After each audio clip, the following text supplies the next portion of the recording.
korelasi antara IQ dan EQ. Hasil penelitian David Stradberry yang menulis dalam bukunya Emotional Intelligence 2.0 bilang begini, justru kecenderungannya adalah semakin tinggi posisi seseorang, EQ-nya makin turun. Jadi, pertama, because you're on the top of the pyramid, you don't care. Secondly, ketika berada di posisi seperti itu, empatinya semakin berkurang, yang berkembang justru ego dan power. Interesting. Jadi ada bagian di dalam otak namanya mirror neuron. Pada mereka posisinya semakin tinggi, itu semakin berkurang. Padahal mirror neuron itu adalah sebuah neuron di otak kita yang dibutuhkan untuk berinteraksi, memahami, bisa merasakan, berempati dengan orang. Alasan lainnya adalah ketika kamu berada di posisi sebagai pejabat, kadang-kadang kita lepas dari realita. Kenapa? Karena dikelilingi sama yes man. Orang-orang yang selalu mengiyakan, orang-orang mengeluh-elukan, yes Pak, luar biasa Pak, oh fantastis, keren banget Pak. Akhirnya lama-lama kemudian yang terjadi adalah kita jadi nggak ngerti tentang apa yang terjadi. Akibatnya bikin statement, bikin kata-kata, sikapnya jadi nggak terkendali. Jadi hasil penelitian di UC Berkeley, ketika orang naik ke dalam posisi puncak dan semakin tinggi, otak bekerja seseorang itu berubah. Ini penelitian Dachau Kettner.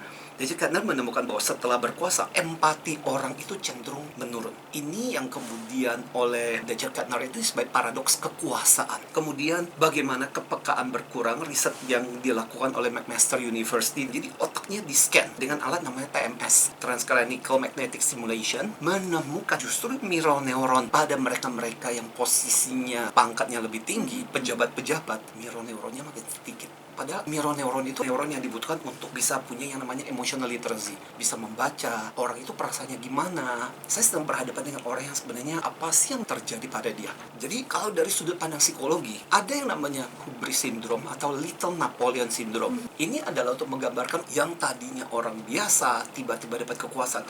Nah, hubris syndrome ini diinspirasi dari kisah dongeng Yunani. Mereka yang tiba-tiba dapat power seperti dewa, kemudian merasa punya kuasa dan menantang para dewa dan dewi untuk berperang. Itu kayak seperti OKB. Iya. Orang kaya baru. Exactly, kan fenomena sama. Nah, banyak di antara pejabat ini yang mungkin orang biasa tiba-tiba dapat kekuasaan. Wow. Juga yang melatar belakangi hal statement seperti ini nggak terkendali. Bisa juga gini, kalau kita lihat dari analisa psikologi kelompok, ada yang namanya groupthink. Ketika orang masuk ke dalam sebuah lingkungan, apa yang terjadi? Orang dipaksa untuk berpikir seperti lingkungan itu. Belum lagi kalau kita bicara EQ-nya yang bermasalah. Jadi dalam kesempatan ini kita menyebut ada 10 ciri dari pejabat yang EQ rendah yang kalau enggak diperbaiki, ini lama-lama jadi bom waktu lagi.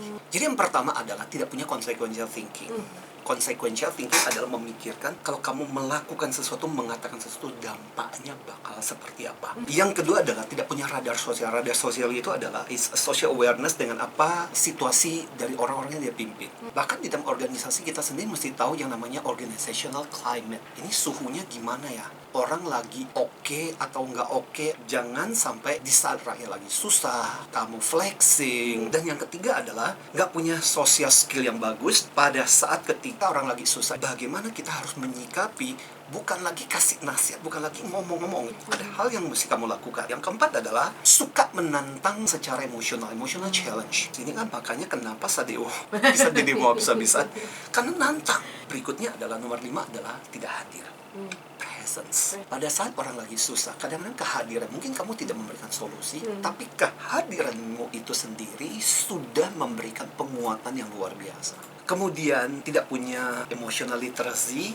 Emotional literacy adalah kemampuan kita untuk membaca situasinya, kondisinya. Yang ketujuh adalah reality disconnection. Reality disconnection adalah nggak ngerti tentang realita. Jadi pandangan dia tentang apa yang terjadi dengan apa yang sesungguhnya terjadi itu disconnect.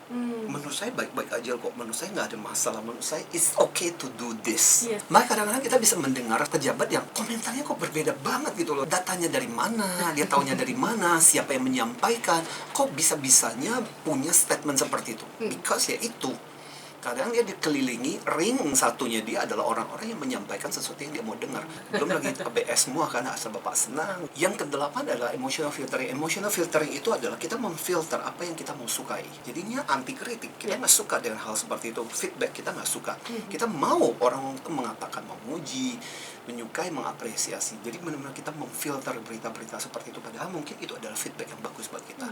Kemudian narsisistik, dia senang dapat pujian, dapat validasi. Lebih parahnya lagi, kadang-kadang dia bisa membayar survei hanya untuk memberikan apresiasi, mendapatkan validasi, membayar orang untuk memberikan komentar-komentar positif. Dan yang terakhir nomor 10 yang menurut saya ini juga yang memicu akhirnya kemudian rakyat marah adalah egosentris dan tidak fair. Maksudnya adalah ketika pejabat tidak menerapkan, mempraktekkan golden rules. Golden rules itu apa? Lakukan pada orang lain apa yang kamu ingin orang lain lakukan pada kamu, dan jangan lakukan pada orang lain apa yang kamu tidak ingin orang lain lakukan pada kamu. Gini aja deh, kita kasih tips saja. 1, belajar social emotional literacy itu penting.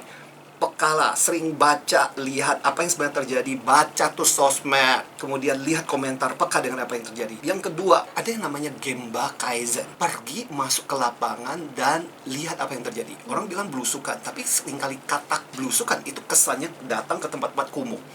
Bahkan yang harus datangi DPR, termasuk ke kantor, lihat tuh semua. Jadi go to the location, see what actually happened, supaya kamu nggak lepas dari realitas. Yang ketiga, minta feedback, survei dari lembaga yang objektif. Yang keempat, lakukan yang namanya consequential thinking. Mikir dulu dong akibat dari kata-kata, sikap, dan yang kita lakukan ini bakal seperti apa. Bagian terakhir saya menyebutnya sebagai social empathy. Terapkan golden rules. Lakukan pada orang lain apa yang kamu ingin orang lain lakukan buat kamu, dan jangan melakukan kepada orang lain apa yang kamu tidak ingin orang lain lakukan sama kamu. Kamu mau suruh orang lain berhemat, kamu sendiri kasih contoh.